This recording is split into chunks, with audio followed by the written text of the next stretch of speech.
We are standing at the Abraham Trostle farm, which is again another landmark associated with the second day's battle, and one of my favorite personal stops because there's so many cool things you can show and talk about at this point. First of all, during the Union retreat from the Peach Orchard and ultimately the Wheatfield Road artillery line, many of you may be aware of the story of John Bigelow and the 9th Massachusetts Battery. As they were pulling back from the Wheatfield Road line, they were basically using a tactic called firing by prolong, in which the horses were connected to the back of the artillery, and when they fired, the momentum would kind of push everyone back, and as they continued to retreat in this direction from the Wheatfield Road towards the Trostle farm, and specifically the Trostle farm lane where we are kind of standing around right now. Unfortunately, when Bigelow's battery reached this point, and you can see some cannons in the yard over here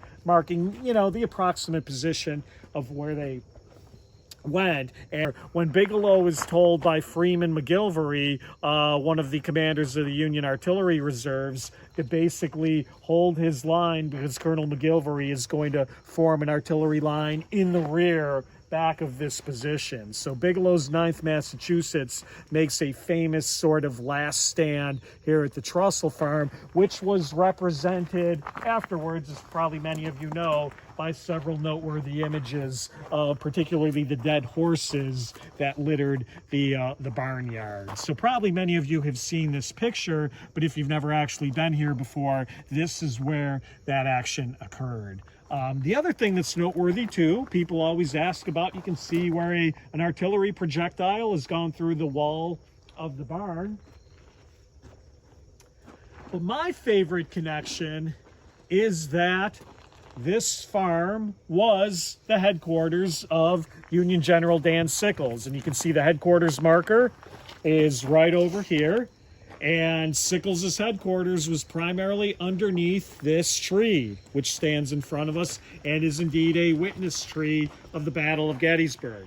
Now, we don't have any photographs of, you know, Sickles in action underneath that tree. However, one of the members of Bigelow's battery was actually a talented artist by the name of Charles Reed, and Reed sketched a number of images of the Gettysburg battlefield, including this one, which I always think is kind of cool. It is in the Library of Congress, but this is an image sketched by Reed himself, a man who was actually here, of the batteries earlier in the day being pushed into action. And what do you see in the corner? You see General Sickles and his staff under that tree. So I think this is kind of cool, and it's as close as you're going to get to an on-the-field sort of image of General Sickles in action out here at his headquarters. But back to the battle. I'm going to wait for this truck to pass. Pan the camera around and we'll look behind us here. What do you see? Not much. We're kind of in a little bit of a saucer right now, and you can't see Devil's Den, you can't see the Wheatfield, you can't even see Little Round Top, you can't see what's going on at the Peach Orchard. So if Sickles and his staff were under this tree for much of the afternoon, it would have been quite difficult for them to basically see and observe what was happening along much of his line. So probably again, 6 o'clock, give or take somewhere around that point, all hell was breaking loose along the Emmitsburg Road position, which you can see on the horizon behind me. Sickles and his staff mounted up as Confederate artillery projectiles were more and more falling into this position. So Sickles and his staff mounted up, and they rode up to this little rise, this little knoll up here next to the barn. So let's do that. Let's take a walk up here and see what happens. And other than watching where you step, if you can pan the camera around while we're walking and give people a general sense of how your view is going to change dramatically as we go from this low spot up to the top of this little hill.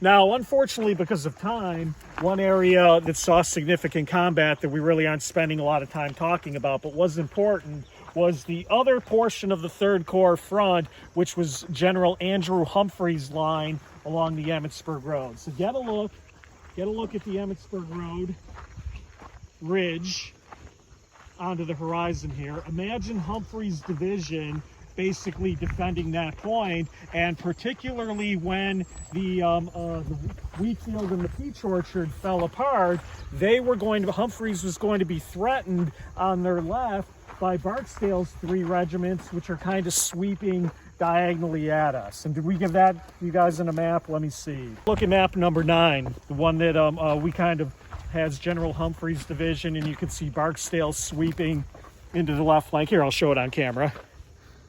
So get what I'm talking about here. So we're right here right now. We're kind of walking up the farm lane.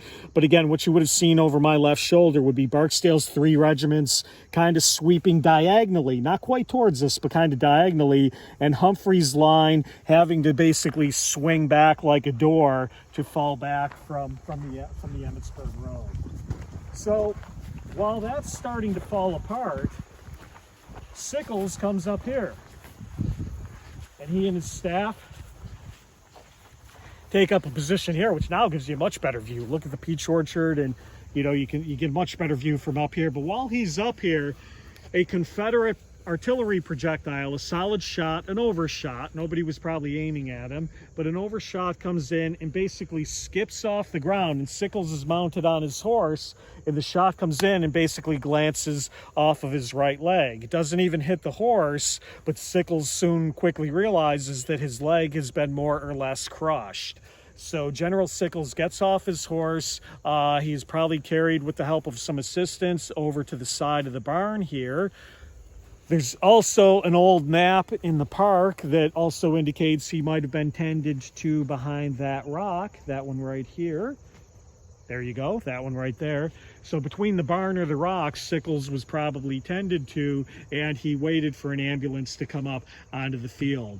Battlefield legend tells us that Sickles was such a badass that basically, they carried him off the field with him just sort of smoking a cigar to kind of cheer on and encourage the men. When I did my research for my book, I think that probably didn't actually happen, but it's significant because not only is it a cool story, but the idea of Sickles encouraging his men with a cigar was actually the basis for his Medal of Honor citation, which he received in the 1890s. And if you really want to get people angry, remind them that Sickles, of all people, is the only Corps commander to receive a Medal of Honor for the Battle of Gettysburg. And whoa, watch the tempers fly, because people hate Dan Sickles.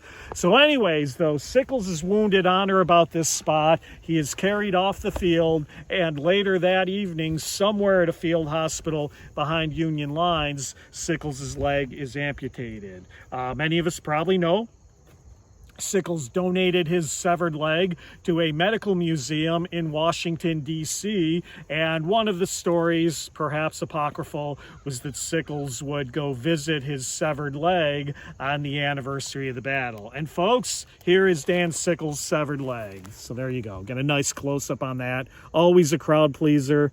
So you can see nice big break there in the bone. For many years, it was at Walter Reed. It's now at the National Museum of, I think it's called Health and Medicine down in Silver Spring, Maryland. But if you're in the area, go pay General Sickles' leg a visit.